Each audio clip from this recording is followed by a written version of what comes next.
encontro 7, né?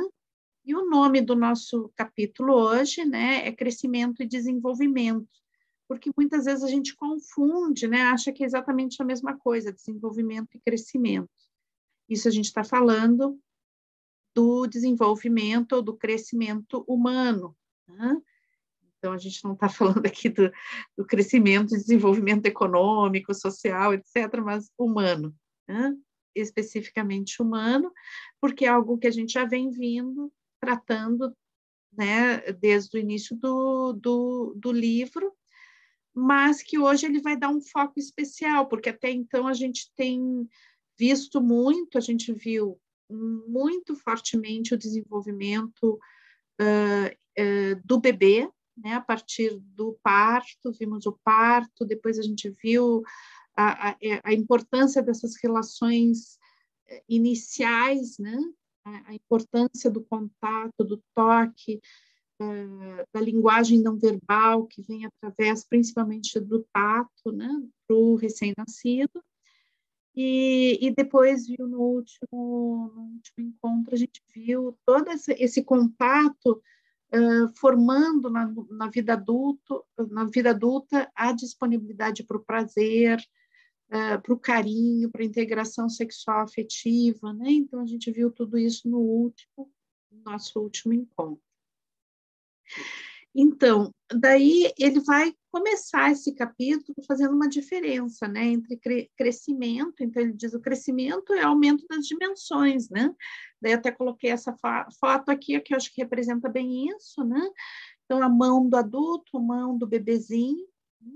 Então esse crescimento das dimensões físicas, né, das proporções do nosso corpo, ela tem a ver com o crescimento. E o desenvolvimento tem a ver com o aumento da complexidade. Essa complexidade vai se dar em nível orgânico, em nível fisiológico e em nível comportamental, né?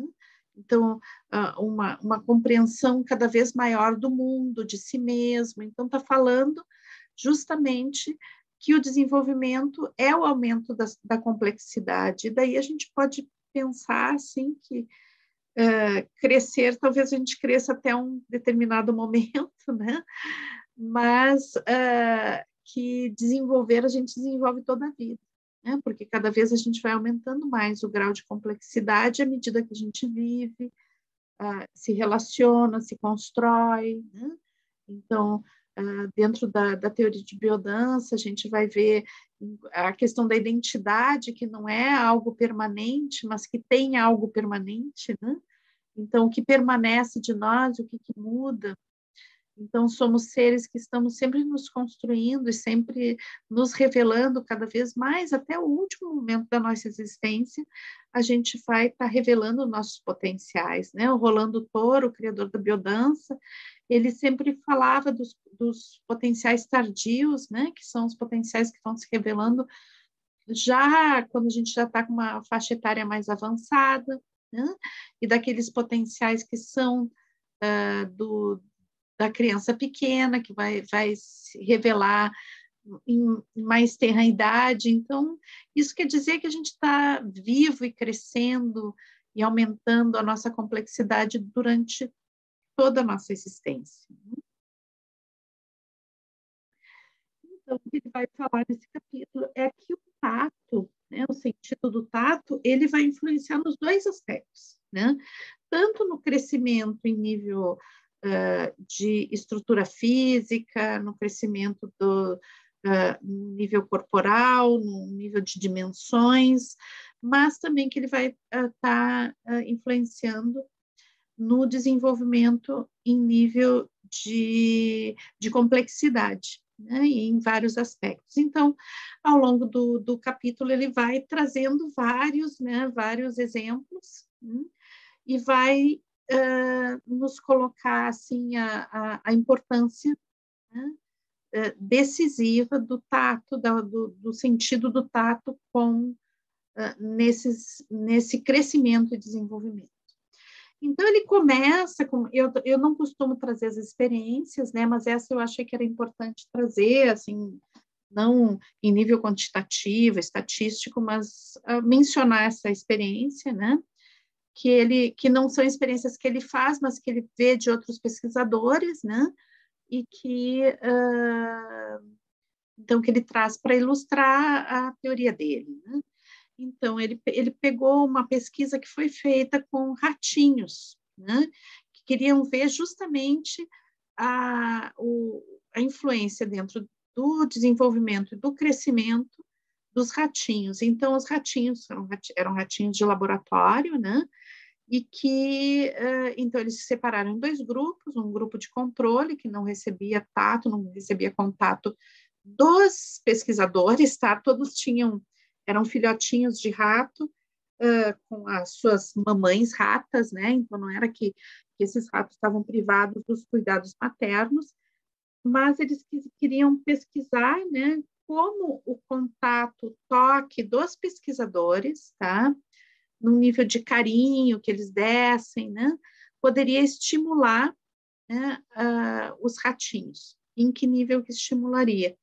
Então, vamos lembrar um pouquinho, o rato, né, é um bichinho pequenininho, mas ele é um mamífero, né? Então, de certa forma, ele tem necessidades semelhantes às necessidades humanas, porque são necessidades comuns a todos os mamíferos. E para os mamíferos, a questão do toque, do contato, da estimulação, que a gente vai chamar de estimulação tátil, né, é muito importante, que é a base teórica do Montagu é essa, né, que para os mamíferos em especial, já partindo dos pássaros, né, mas para os mamíferos em especial, dada a vivência intrauterina, né, a gente vai ter uma especial necessidade do contato, né, e da estimulação tátil, né? E que, claro, depois a gente foi vendo durante todo o livro que isso, dada a questão da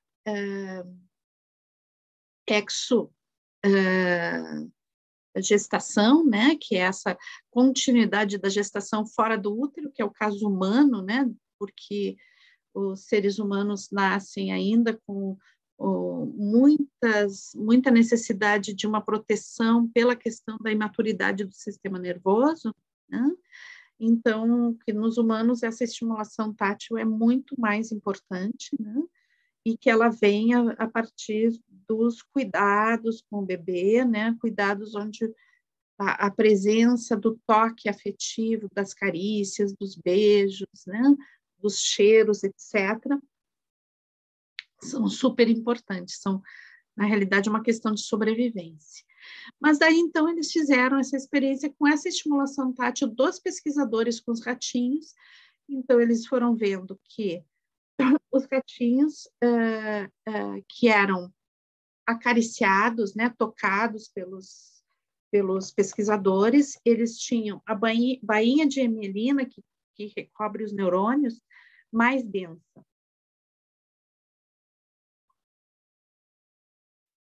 Isso é algo bastante positivo, né, porque favorece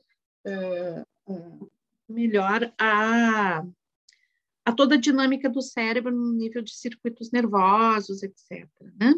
Os cérebros desses ratinhos eram maiores em comparação com o do grupo de controle, né? E daí, em nível de comportamento, eles tinham maior capacidade de evitar estímulos desagradáveis, né? Então, frente a um estímulo desagradável, eles tinham uma reação de evitação, que não era tão presente nos outros ratinhos, nos ratinhos do grupo de controle.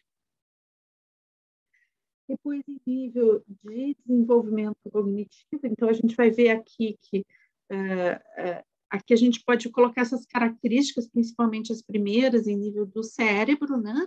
Que são características mais ligadas ao crescimento. E aqui a gente vai ver em nível de complexidade, né?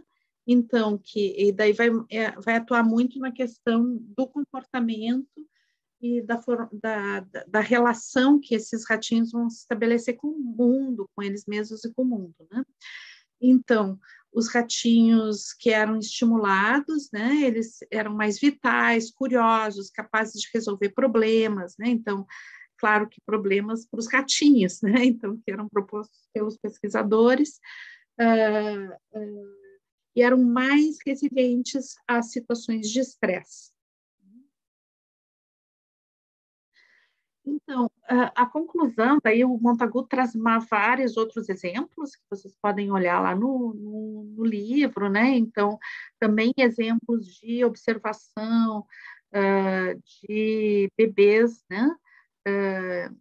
Em situação de privação, que eram bebês que chegavam aí nas instituições, aos médicos, né? Então, era feito algumas comparações com bebês que eram pouco acolhidos, com bebês que não eram que recebiam um acolhimento adequado, né, e o toque, a estimulação adequada. Então, que chega à conclusão é que esses estímulos táteis, né, agradáveis, isso aqui é bem importante a gente discernir, né? São estímulos táteis agradáveis, como a carícia, o embalo, né?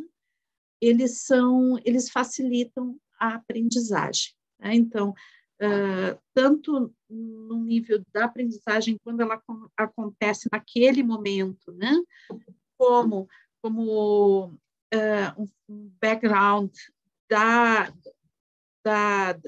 do que houve antes, né, na formação do bebê, logo como ele foi acolhido no início da sua vida, a gente vai como que formando, né, esse ser que com uma facilidade para o aprendizado, né? Enquanto aquelas pessoas onde faltou isso, né, ou também em situações atuais onde falta esses estímulos agradáveis, isso gera tensão, gera estresse e isso prejudica a capacidade de aprendizagem. Então, a gente pode dizer, né, que a carícia ela tem um efeito positivo, tanto no nível fisiológico, a gente viu já isso nos outros capítulos também, né, onde a gente viu que o sistema imunológico é reforçado, que existe tem um efeito super positivo sobre a plasticidade neuronal, isso vai ter implicâncias em nível de sistema motor, etc., né? Então, aqui aumentando o nível de complexidade, mas também que a carícia ela vai dar uma sensação de segurança, né? Ela vai ser a linguagem que vai passar uma segurança, e isso tem um benefício em nível psicológico muito, muito grande. Então, para o bebê em especial, né, que não tem ainda a linguagem verbal, né, o contato é a evidência, né, de que ele está seguro, né?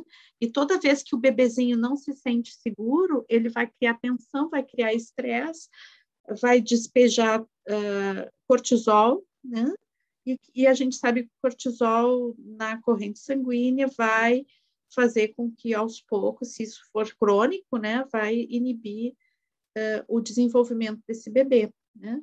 Em especial no nível cognitivo, né, no sistema nervoso. Então,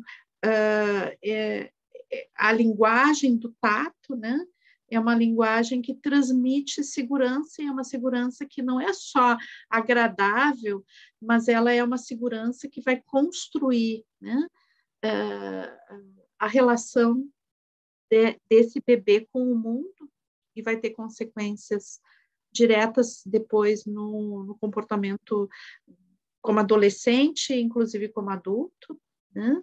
Mas também essa segurança, esse relaxamento, essa falta de uma tensão crônica, né? A ausência da tensão crônica vai favorecer um desenvolvimento pleno, né? Enquanto que situações de insegurança vão gerar um estresse, né, que tem consequências que a gente viu, né, no outro encontro, a questão do estresse tóxico, né, que quando se cronifica, ele vai prejudicar muito, tanto no nível de maturação do sistema nervoso, no nível de formação de sinapses, né, e também no nível de sistema imunológico e formação de tensões musculares, e que, se for muito grave, pode, inclusive, fazer dissociações bem profundas, como é o caso da esquizofrenia, ou causar doenças psicossomáticas e, eventualmente, até impedir a sobrevivência, né, quando existe um abandono muito profundo. Então, isso quer dizer que os anos pré-verbais, né, eles têm... A gente precisa de contato toda a vida, né? Mas nos anos pré-verbais, que são os anos onde a criança ainda não fala, o contato é a linguagem principal, né?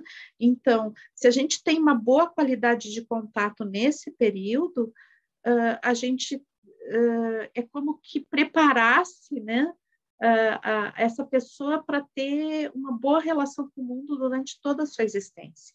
É a base bem importante para uma existência saudável, tanto no nível psicológico como no nível fisiológico, durante toda a existência. A base é uma base de uma estrutura bastante sólida. Então, ela vai ajudar, né, a estimulação periférica, que a gente chama, que é a estimulação tátil, né? Então, ela vai ajudar sensivelmente na maturação do sistema nervoso, porque a gente tem a pele como um órgão dos sentidos, né? Ela vai ter uma ligação direta com a estrutura do sistema nervoso, né? E vai influenciar diretamente no nível de complexidade desse sistema nervoso, porque a carícia, ela vai facilitar, né? Ela vai formar, quando a carícia é agradável, né? Quando o contato é agradável e ele promove essa entrega, esse relaxamento, essa ausência de tensão crônica, isso favorece muito a formação de novas sinapses, né? Então, o desenvolvimento em nível de sistema nervoso, ele acontece plenamente, né? Dentro do potencial daquela criança. Então, isso a gente pode dizer, né, que a carícia é uma das necessidades básicas, né? Assim como o alimento, assim como a higiene, assim como a água, assim como respirar, né? Que são necessidades básicas que a gente tem para continuar vivo. A carícia é uma necessidade básica. E daí, então, o que acontece de grave, né, é que todas as outras necessidades básicas são reconhecidas, né? Mas a carícia, o contato, a nossa cultura tem muita dificuldade de compreender que isso é uma necessidade básica, né? Então, não tem um aprendizado, não tem um cuidado, uma qualificação da carícia e do contato como necessidade básica. A nossa cultura não cultiva isso, né? E tem dificuldade de compreender isso. Então, a maioria de nós, né, a maioria da humanidade é submetida a uma carência profunda de contato, né? Bom, isso o Montagu não fala, talvez agora o próximo capítulo ele vai falar um pouco da questão da sociedade, talvez ele toque mais nisso, né? Mas a gente pode dizer que grande parte da nossa violência, né, da loucura humana está muito baseada nisso, né? Nessa distorção que é provocada por ausência, né, de alguma coisa tão básica como o contato. Então, tem algumas regiões do mundo onde as crianças são subnutridas e a gente fica muito chocado quando a gente vê uma criança profundamente subnutrida, né? Magrinha, esquelética e apática pela desnutrição, né? Mas, na realidade, o que acontece é que a gente está nesse estado em nível de carência de contato, né? Muitos de nós temos uma profunda desnutrição em nível afetivo. E isso não é percebido, não é qualificado, não, a gente não coloca uma lente sobre isso, né? Como se fosse uma bobagem, algo que não importa. Então, a gente vai criando distorções muito profundas, muitas dificuldades de relacionamento, né? De construção de relações, porque, claro que se a gente está esfomeado, né? A gente vai tentar comer de qualquer jeito, vai se submeter a qualquer coisa para se alimentar, e vai fazer qualquer coisa para se alimentar, né? E vai, inclusive, não perceber as interações que vão se criando, né? E o grau de toxicidade dessas relações. E outra coisa que acontece também com pessoas que são subnutridas, né? Vamos fazer a comparação com a subnutrição causada por falta de alimentos, né? Então, muitas vezes a pessoa tem tanta fome, que ela para de sentir fome, né? E eu acho que uma grande parte de nós também parou de sentir a fome de ser tocado, né? E daí, dentro do livro, ele vai expor, inclusive, que muitas vezes crianças que não receberam toque ou muito pouco toque, claro que desenvolvem uma série de dificuldades, né, em nível de estruturação da estrutura de identidade, né, algumas adoecendo profundamente, mas elas acabam rejeitando o toque, não querem ser tocadas, né, têm medo de ser tocadas. Bom, ele vai descrever uma série de distorções que podem acontecer a partir disso. Mas também é bem interessante que ele coloca em uma parte do capítulo, né, toda a questão também do toque como processo terapêutico de reconstrução dessa identidade, né? A gente vai ver um pouquinho mais adiante.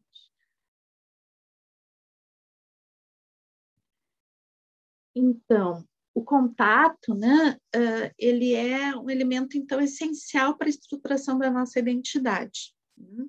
Então, a construção da nossa autonomia, ela parte, né, de uma sensação que vai se construindo pouco a pouco de que eu sou um ser no mundo, que eu me relaciono com esse mundo, né? Então, o bebezinho recém-nascido, ele não tem muita noção de si, do mundo, né? Ele não é separado essas duas coisas. É fundida e o próprio limite corporal não é claro, né? Então, o que acontece com base nessa sensação de acolhimento e de prazer e de que eu posso me entregar, né, com confiança, aos pouquinhos eu vou formando uma noção de mim mesmo, né? E vou construindo a minha identidade com base também em uma autoestima, em uma autoimagem que vão se construindo positivamente. E isso facilita muito uma estrutura que vai, aos pouquinhos, ganhando autonomia. Então, no início, né, da vida do bebê, tem essa coisa de muito, muito contato, né? E que é necessário esse muito contato, muitas vezes não é dado, mas é necessário, como a gente viu até agora. Mas, aos pouquinhos, então, começa um processo de afastamento, né? À medida que vai maturando o sistema nervoso, essa criança que se sente segura, né? Ela vai adquirindo autonomia. Isso começa já lá quando a criança começa a engatinhar, né?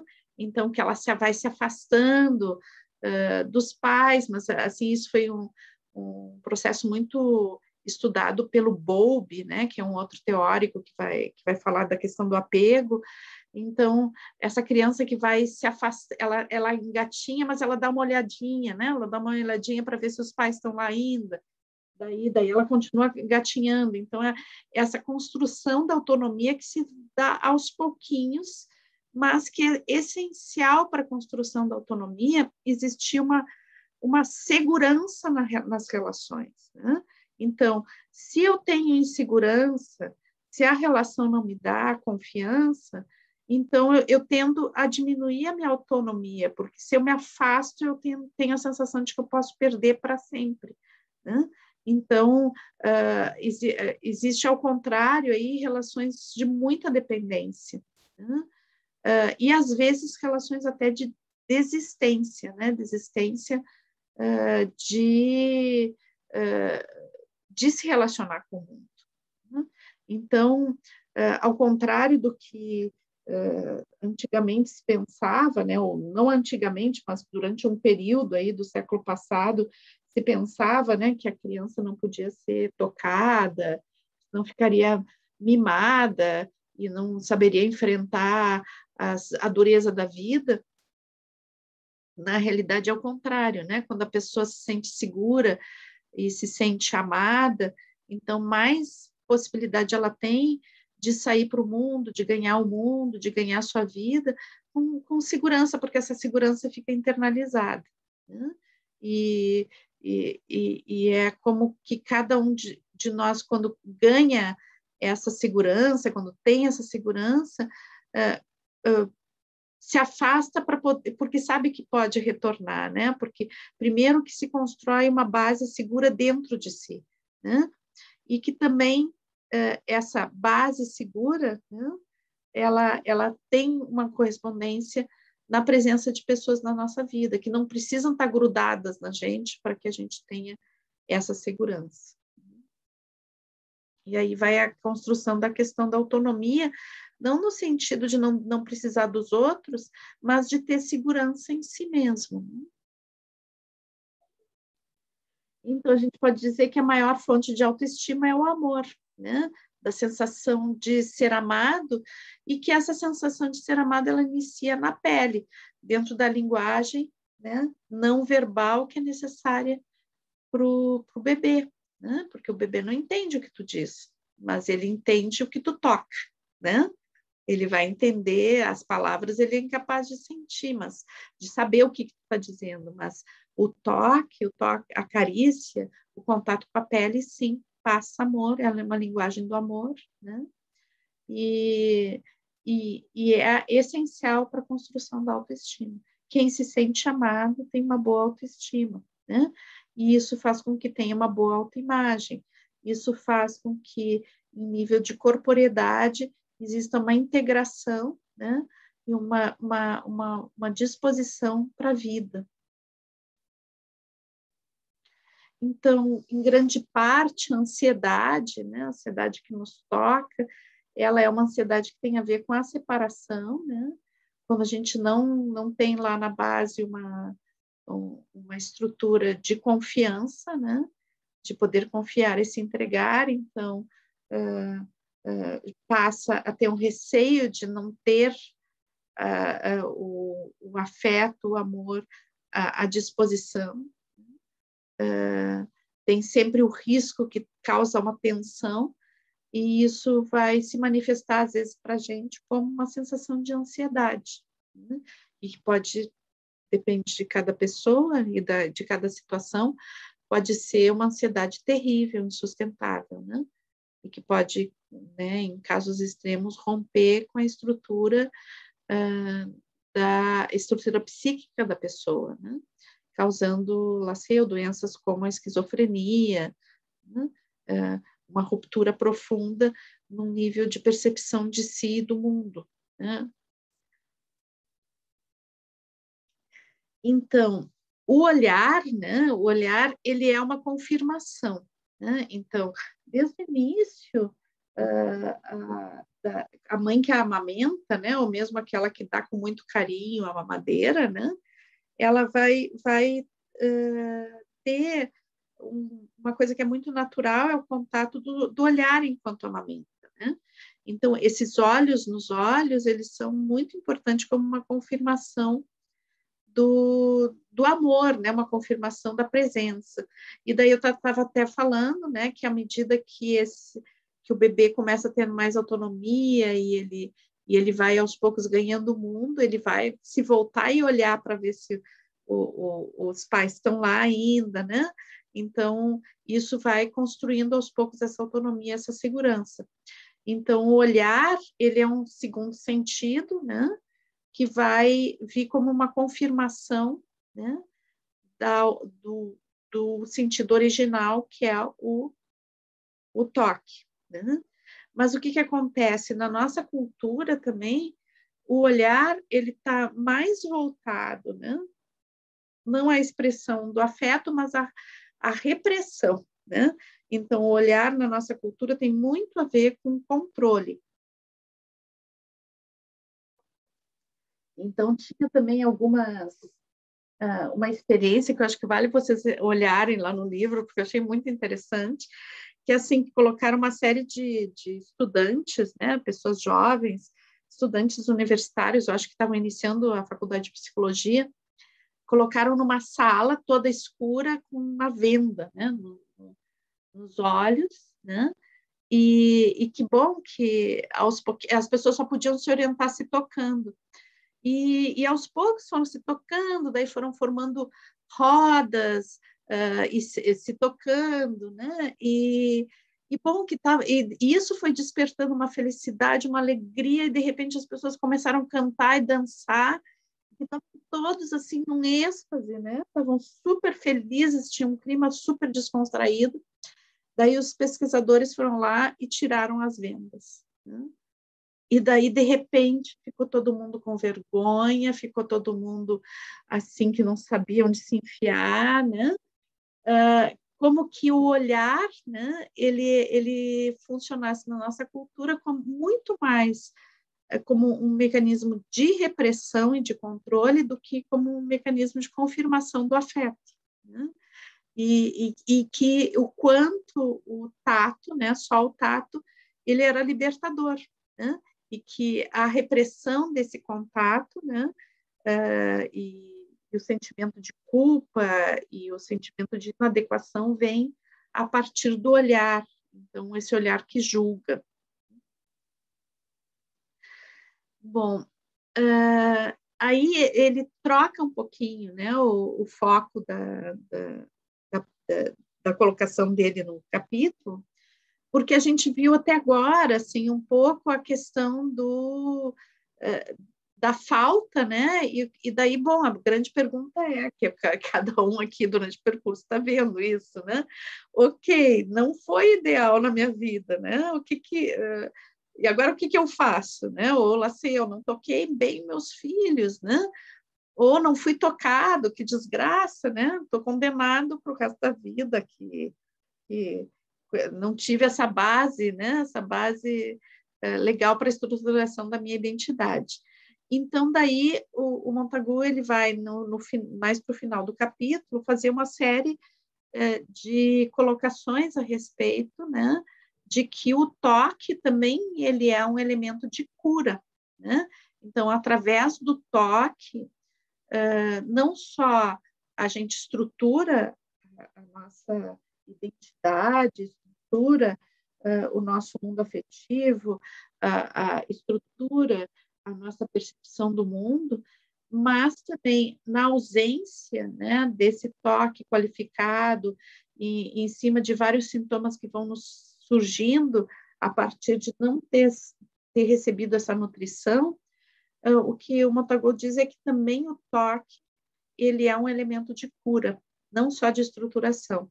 Então, que é importante, né, o toque como cura. E que isso vem, ele diz que não é uma novidade, né, não é uma coisa que agora a gente está se dando conta, que desde lá das coisas mais antigas, das informações mais antigas, né, existe uma ligação do tocar com o ato da cura, que é a imposição de mãos, né? E que vem através até de curas milagrosas, etc., né?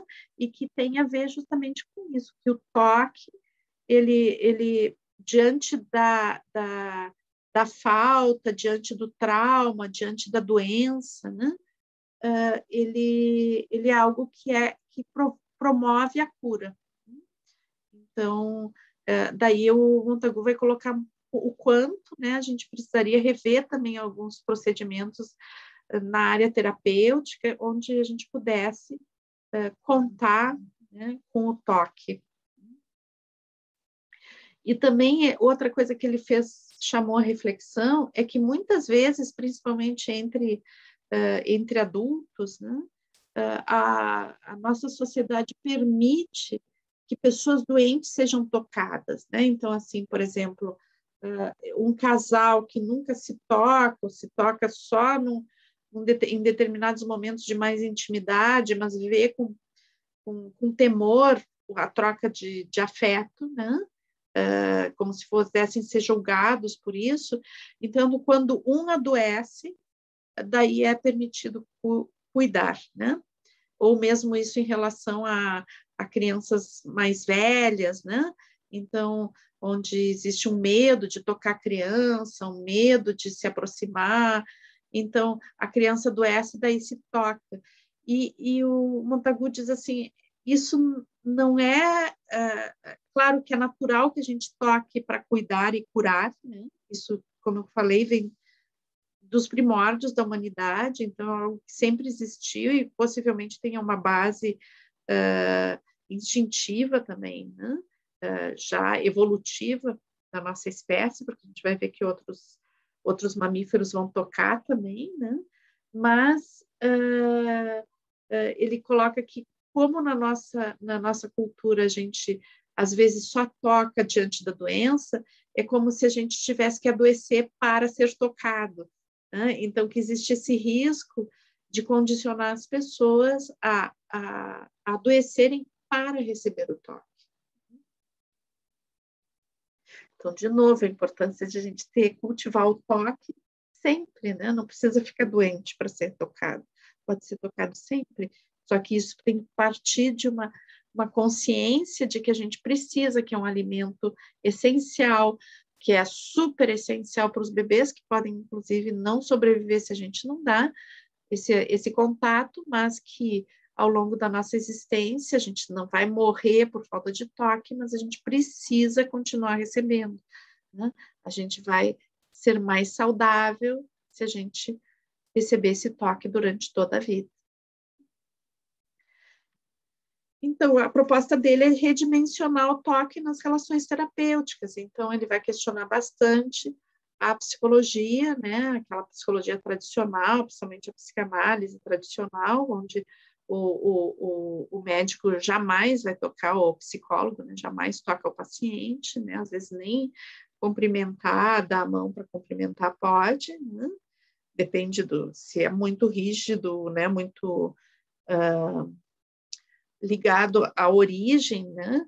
Então, não pode tocar para nada, né? E também essa questão do toque do médico também, né?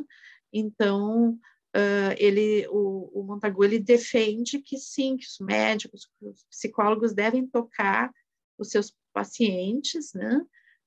E que, bom, que isso tem que ser melhor pesquisado, quais são os limites desse toque, em que eles, para não sair do setting terapêutico, né, para não entrar num outro tipo de relação, mas que é importante sim, né, e que principalmente para pessoas que tiveram uma carência muito profunda de contato durante toda a existência, receber um pequeno afago, uma mão nas costas com carinho de um terapeuta pode ser algo extremamente regenerador. Bom, daí a gente entra aqui, né, com a questão da biodança, que vai fazer realmente um cultivo, um entendimento profundo, né, e coloca como um dos poderes da biodança o contato e a carícia. Então, a biodança, eu acho que ela é muito avançada nesse sentido, porque a biodança é uma metodologia que ensina as pessoas a cultivar, né, essa necessidade básica. Então, entra aí num lugar onde realmente promove uma questão muito revolucionária em nível de práticas terapêuticas.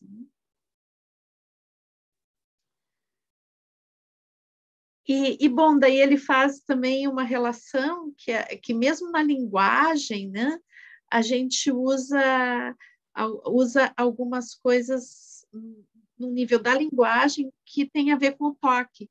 Então, por exemplo, nas questões da diplomacia mesmo, das relações interpessoais, seja numa dimensão muito pequena, de um pequeno grupo, como numa dimensão mundial, né? A gente vai ter, quando uma pessoa tem muita habilidade nas relações com o outro, em situações difíceis, né? Que a gente diz, a pessoa é muito diplomática, ela sabe lidar com as situações, a gente diz que ela tem um bom tato, né? Então, é muito interessante perceber que o tato, né? O bom tato é saber como tocar as pessoas de uma forma certa, né? E esse tocar, ele pode ter uma dimensão metafórica também, né? Então, a dimensão metafórica do tato, né? Ter um bom tato, tem a ver com uma experiência anterior que não é metafórica. É bem interessante. E depois também a gente diz assim, quando algo emociona muito, né? Por exemplo, hoje a gente estava contando as nossas histórias e tudo, a gente se sente tocado, né? Quando faz a diferença um relato de uma pessoa, uma imagem, um filme, uma fala, a gente diz assim, eu me senti tocado com aquilo que a pessoa disse, né? E é interessante porque é uma linguagem metafórica também, né? Porque a pessoa não te tocou, mas tocou porque entrou na tua intimidade, né? Foi muito significativo. Então, a linguagem, o termo tocar, né? Ele está ligado a uma habilidade, né? A uma capacidade de entrar no outro de uma forma muito especial, delicada, mas contundente. Então, também achei bem interessante, né? E daí o Montagu vai falar, né? Vai um pouco concluir, assim, dentro de toda essa questão do toque e do se deixar tocar e da forma, das construções que se dá em nível concreto e em nível metafórico do tocar, né? Ele coloca que bom que o toque é fundamental para a construção de uma plasticidade neuronal, para o aumento de sinapses, para uma maior disposição para a vida, né? E para o desabrochar dos nossos potenciais, e que é algo que é necessário durante toda a nossa existência.